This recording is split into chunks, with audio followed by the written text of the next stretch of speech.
Hey everyone, and welcome to another deep dive. Today we're tackling a topic that might seem a bit out there at first.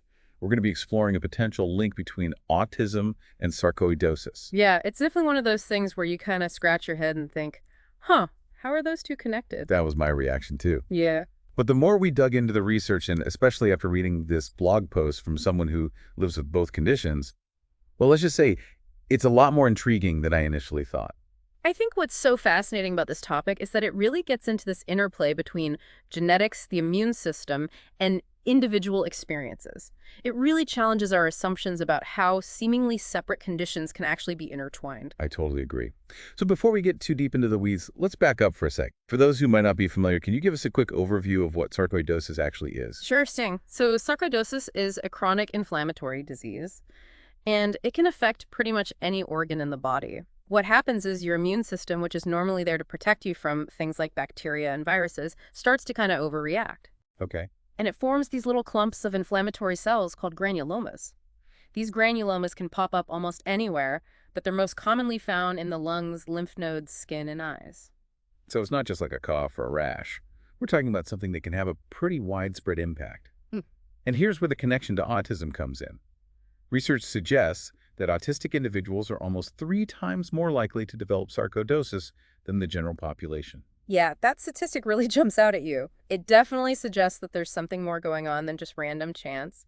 And some researchers believe that the unique immune system profiles that are often seen in autistic individuals might be playing a role in this increased susceptibility. So we're not just talking about differences in behavior or social skills. Mm, We're talking about potential differences in how the body functions at a really basic level. exactly. And when you start to think about the core features of autism, things like sensory sensitivities and executive function challenges, it's easy to see how those could potentially interact with a disease like sarcoidosis. Okay, I'm starting to see how the pieces fit together. Hmm.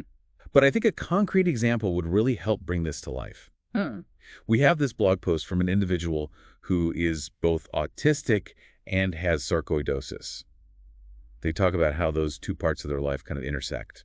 I think what struck me most about their story was how they didn't initially connect their autism to their sarcoidosis at all.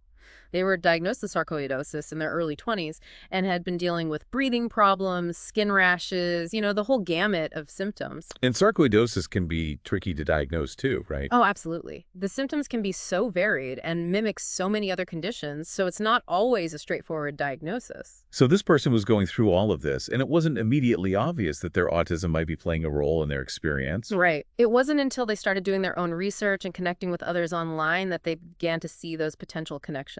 So they started to see how their autism might be influencing how sarcoidosis was affecting them. Yeah, exactly.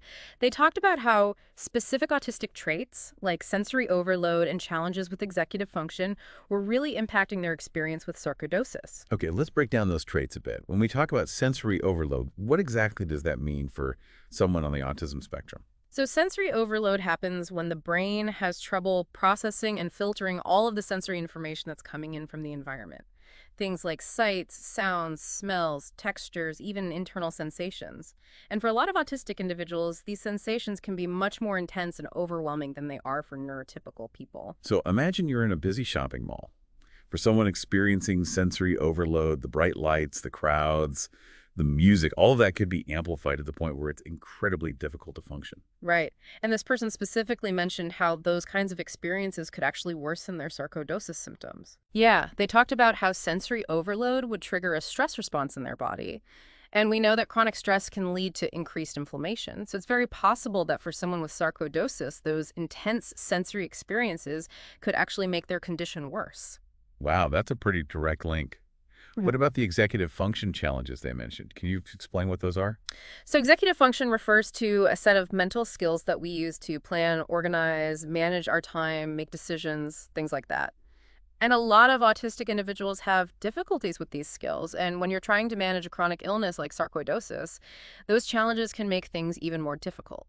So, for example, something like managing a complicated medication schedule, remembering to take multiple pills at different times, refilling prescriptions, dealing with side effects, all of that could be super overwhelming for someone with executive function challenges. Exactly. It's like trying to juggle a bunch of balls while walking a tightrope. It can be incredibly demanding. It makes total sense. So we have these specific autistic traits, sensory sensitivities and executive function difficulties that could potentially be playing a role in how this person experiences sarcoidosis. But they didn't just share their struggles. They also talked about some coping strategies that have been helpful for them. Yes, and I think those practical insights are so valuable. They really highlight the importance of finding ways to manage stress, create supportive environments, and develop strategies for things like medication adherence. I'm already getting so many ideas from this, Yeah. and I think our listeners are too. We'll be back in part 2 to explore those coping strategies in more depth and really delve into how understanding this connection can empower autistic individuals to take control of their health. Welcome back. It's great to be diving back into this discussion about autism and sarcoidosis. I'm really curious to hear more about those coping strategies that the blog author talked about. Me too. It's one thing to understand the challenges, but it's even more important to talk about how people can actually navigate those challenges in their daily lives. And this person had some really insightful things to say. They really emphasized the importance of mindfulness and self-care practices. Oh, yeah, like what kinds of things? Well, they specifically mentioned meditation, yoga, relaxation techniques, that sort of thing. That makes a lot of sense, especially when we're talking about managing stress, which we know can play a big role in inflammation.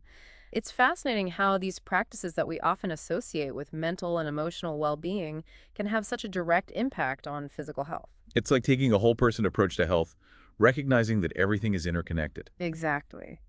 And speaking of connections, this person also talked about the importance of creating sensory-friendly environments. Oh yeah, that's a big one, Mm. especially given their sensitivity to sensory overload. Right. It's all about being proactive and minimizing those triggers that can lead to increased stress and potentially worsen those sarcoidosis symptoms. So like dimming the lights, using noise-canceling headphones, having a quiet space to retreat to when things get overwhelming. Exactly. Little things like that can make a huge difference. It's all about creating a space where you can feel calm and in control. And then there's the whole medication adherence piece, which can be a real challenge for anyone with a chronic illness, but especially for someone with executive function difficulties. They had some good tips for that, like using visual reminders, setting alarms on their phone, things like that. Yeah, those kinds of external supports can be super helpful. It's like creating a structure to help compensate for those internal challenges. It's like giving your brain a little extra help to stay organized and on track. Exactly.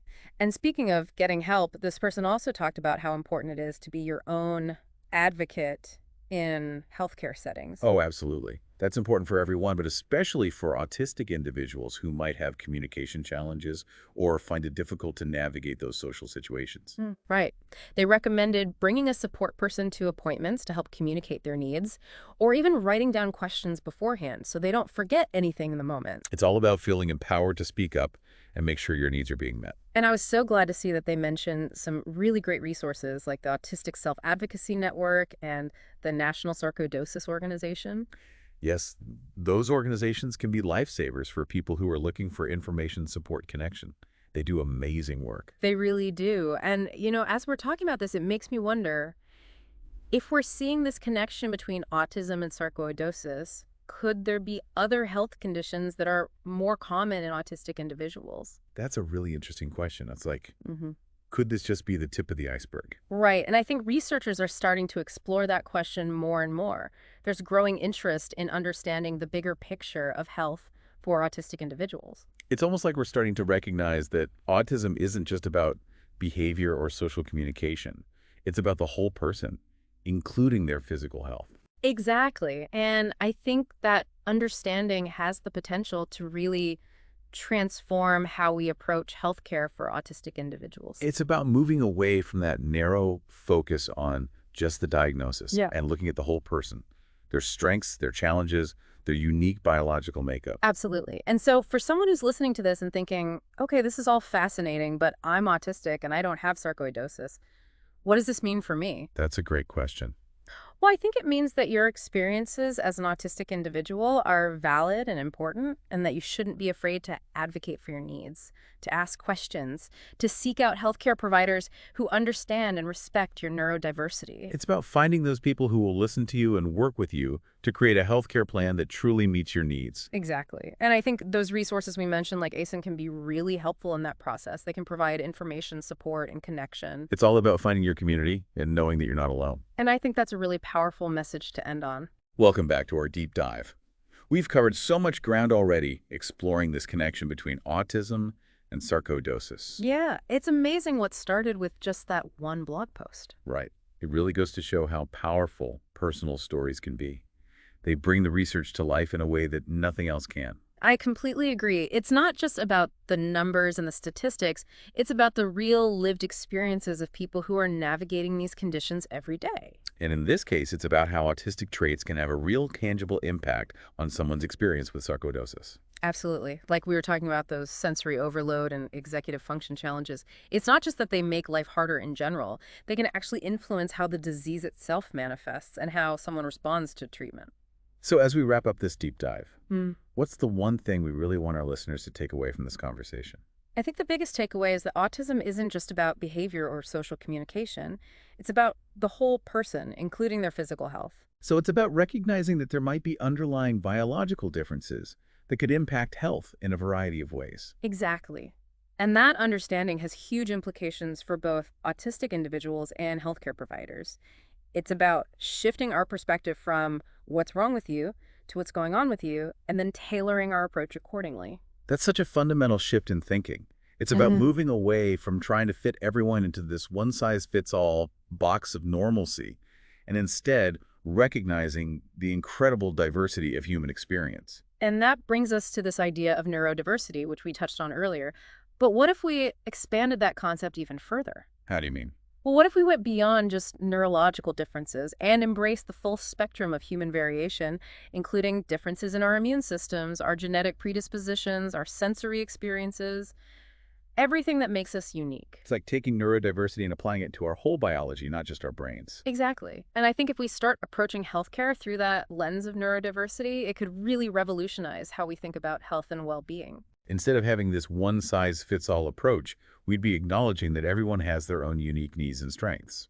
And that those differences aren't deficits. They're just part of the beautiful tapestry of human diversity. I love that. So for someone who's listening to this and thinking, okay, this is all fascinating, but I'm autistic and I don't have sarcoidosis, what does this mean for me? It means that your experiences as an autistic individual are valid and important, and that you shouldn't be afraid to advocate for your needs, to ask questions, to seek out healthcare providers who understand and respect your neurodiversity. To find those people who will truly listen to you and work with you to figure out what works best for you. Absolutely. Because at the end of the day, it's about creating a healthcare system that truly supports everyone. Well said.